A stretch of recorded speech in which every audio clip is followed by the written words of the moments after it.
Quarta batteria in corsia 3 in acqua Giulia Fissi, la toscana targata SC Nuoto è stata bronzo ai campionati italiani giovanili nella distanza doppia dei 200 farfalla.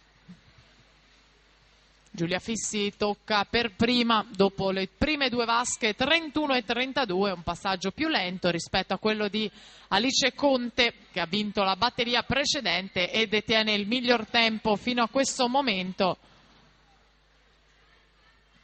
con 1.04 e 31.